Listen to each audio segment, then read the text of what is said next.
Ima preko 3 mjeseca što ne kiši.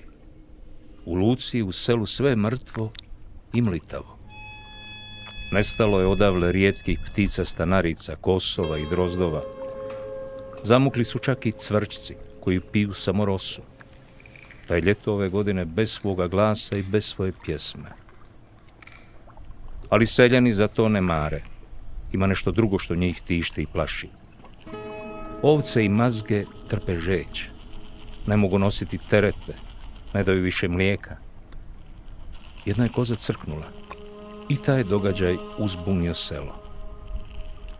Pošlo nekoliko starijih ljudi u grad da isprose hitru pomoć od vlasti i unajme lađe što će dovesti vodu u luku.